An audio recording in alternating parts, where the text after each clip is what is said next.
aqueduct in front of us. That's about 12 kilometers long. It starts from the north part of Caesarea and ends up in Caesarea at the left side. Can you see where are the towers over there? To the left side, the moment you go, you have once our... Look to the left side, over there, the three towers. All the way long, it stays. Okay? Guys, let's go to the aqueduct.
Aqueduct of Caesaria. This is the Mediterranean Sea.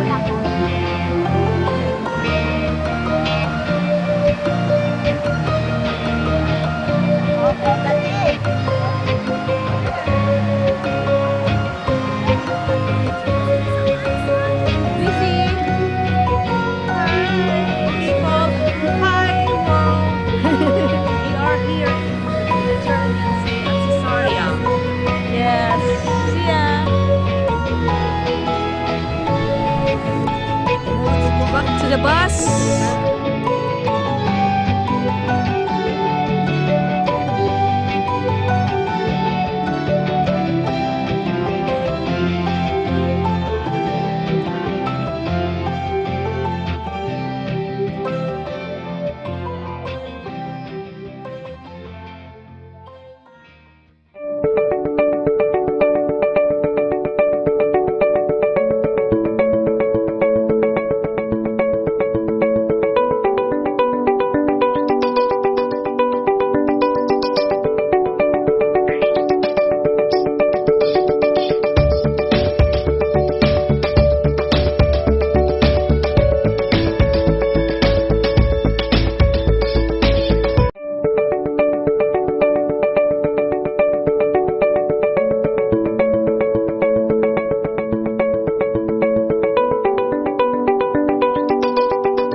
The remains or ruins of Caesarea. Remember these statues, the picture of these statues, because I'm going to find a place inside the theater to talk about Caesarea and about the statues themselves, okay?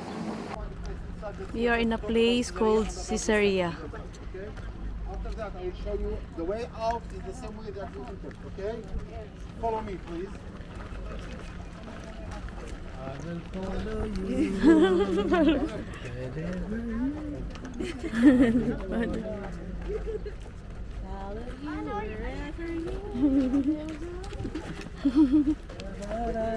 The oceans.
Caesarea. The name comes after Augustus Caesar, Herod the Great. He was a powerful man during the time of Mark Antony. He was the king of the Jews, and the Jews didn't love him. He was the Roman representative, okay, the Roman most powerful man inside the land, and the Romans, not all of them didn't love him. Actually, Mark Antony loved him. But Mark Antony's girlfriend, who was Mark Antony's girlfriend? Cleopatra. Cleopatra. She didn't love him. When your boss girlfriend doesn't love you, you're in big trouble. That's what happened. But he was clever. He knows how to catch the stick from both sides. He was the king of the Jews, and the Jews didn't love him. He was the representative of the Romans, and Romans did not like him. But the thing is, Herod's life, we could describe it like that. He raised like a fox, he ruled like a lion, and he died like a dog. Nice. That's what we can say about this person. Okay? The thing is, after the death, after the battle that happened between East Europe, East Rome and West Rome, Mark Antony was killed, and Cleopatra as well. Okay? Later on, Octavian, he was the most powerful man who killed Mark Antony and Cleopatra. So the Jews now, they were happy. They said now they're gonna get rid of Herod because he was the one who gave his loyalty to the Roman, to Mark Antony. He moved to meet Octavian, the new Roman emperor, and he talked to him, and he told him, listen, I was giving my loyalty to your enemy, but now I can give the same loyalty to you. So he told him, okay, go back to the land, you will be watched, and I will give you more land to rule. So he came to the land, and he was happy, and the Jews was upset because he didn't kill, he became more powerful. So he said, I'm going to do the same like a Roman city looks like, a theater. So this is what we call a theater, not amphitheater, it's a theater. With a low stage, okay? That's what we call orchestra. Now a group of musicians, we call it orchestra, okay? Low stage. Arena, that's the city where people sit. Exit and entrance, that's what we call it vomitorium. These are the names that used during the Roman time. These are the names that used in theater. And what happened, the performance that stands over there, when he starts to speak with the people, the wind that blows from the sea carry the voice to the people who are sitting on the bench. That's how it goes. But Herod the Great noticed that the people start focusing on what's going inside the sea. So what he have done, the same what you see now, he built a wall, okay? And he tied the wall with the columns on top of that area. But luckily, when this city was destroyed, the column did not fall forward, it went backwards. That's why this area did not destroy. When they did the excavation in the beginning of 70s, they found all the entire area, except the numbers that you can see it, and the metal rail. The rest is totally original. Okay, and this empty area, it belongs to the Herod the Great and his concubines, his girlfriends. He used to sit here, watch what's going on inside the performance. When we talk about Caesarea, we have to only understand that the book of Acts, chapter 6 up till 9, talks about the Caesarea. We don't have anything related to Jesus. We have something related to St. Peter. St. Peter was captured in Joppa. They took him here and crucified in Rome.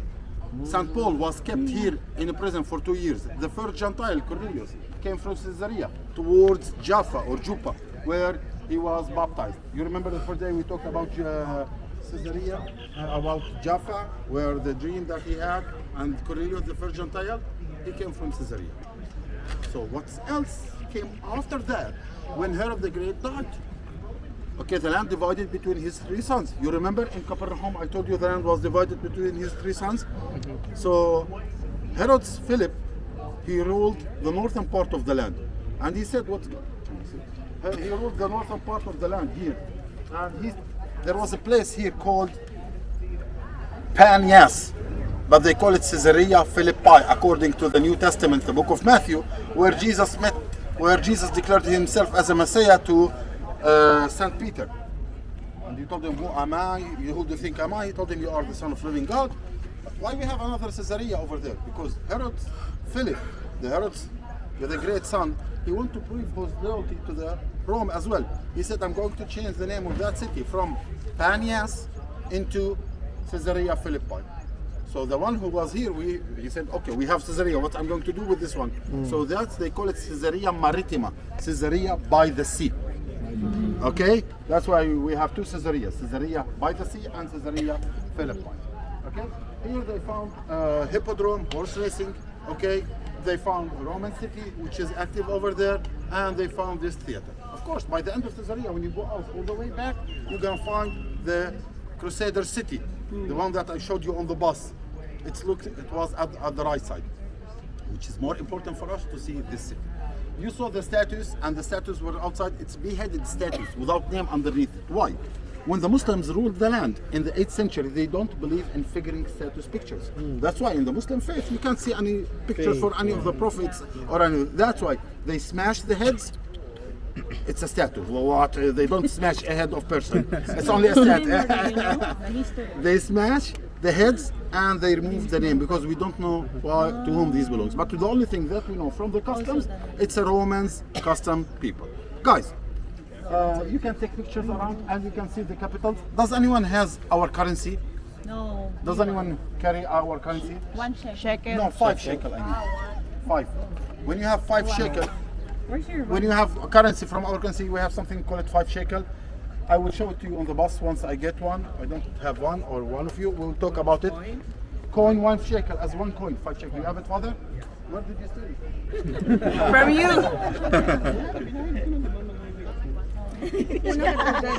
Yeah. That's 5 shekel. The 5 shekel has one of the symbols, what we call it. It's a Solomonic capital. Okay, it's a Solomonic King Solomon capital. Okay, that used during the King Solomon time, and that's when you have the column, you have the apse of the column itself, and the capital. One of them, which is at the top, has the Corinthian capital, which has a shape like a flower. You can see it over there, and this is from King Solomon, which is earlier than the one that was founded here. We have from Byzantine era, from King Solomon, and from the 1st century. We have the Doric capital, which is clearly nothing decoration on it. Solomonic capital has a shape like a horn from both sides. It's used during King Solomon time. Thank you, Father. And we have the Corinthian capital, which you are going to see. It has a shape like a flower, which later used by the Crusaders, and they put a cross on it during the Byzantine era. And we call it the Cross of Jerusalem. The Cross of Jerusalem, you're going to hear the story about it once we are going towards Jerusalem, or we go to Bethlehem, or once you are going to the gift shop, he will tell you there is something called the Cross of Jerusalem. It's a cross with 4 crosses around it. It says Jerusalem and the 4 quarters, or Jesus and the 4 apostles, or Jesus and the 4 wounded, 5 wounded, the big wound, which is the central one, and the 4 of it. Usually they sell it to you and they open it, it becomes like the wall of Jerusalem. And you close it, it becomes like the cross of Jerusalem. It was founded here, a decoration of it. Now, most of the pilgrims, Catholics, like to get it from here as a gift or as a souvenir to go backwards that they were here inside the land. So the moment you go over there and you see the statue and it has a column on top of it with a cross, you have to understand it was used during the Roman era. The Byzantine era, which I'm talking about 1500 years ago. Okay? But of course, as a gold and the silver, it was used just a couple of hundred years ago. But as a decoration or as a symbol, used in that time. Guys, if you want to take a picture. By the way, this is one of the national parks inside the land, out of 82 national parks inside the Holy Land that was uncovered. And this is the one that we can do up to now performance in it. Here, Bechan, and there is one in Jerusalem near Jaffa Gate. Okay? Guys, what time is it now? It's 9:15. 9:15, please. Oh, father, be careful. You want to say anything? No. 9:15. Guys, now. we have 20 minutes.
This is the ruins of city of Caesarea,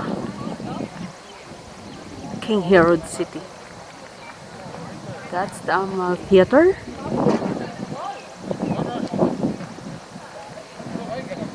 And that's Jessa, the maker of DJ Travelers.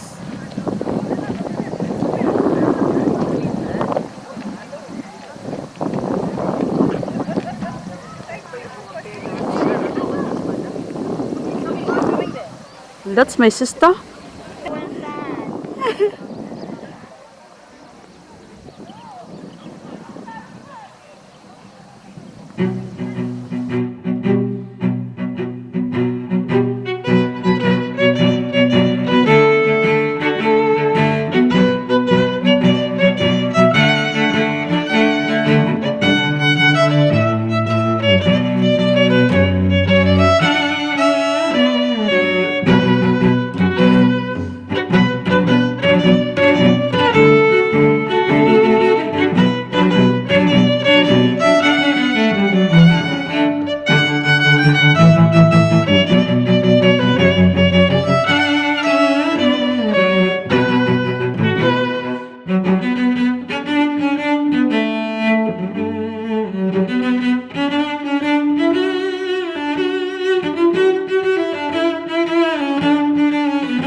What's this one? What is this one? What did you Pontius ask? Pilate, no? Yes, it's French, Pontius Pilate. Okay? Okay. And it says that Pontius Pilate came here. So why he came here? To celebrate with the Jews the Passover. He was a Roman governor and of course to collect the taxes as well. So they found an original one. It gives you a hint that the story of Jesus, 100% all of it is true. Guys, let's go to the buses.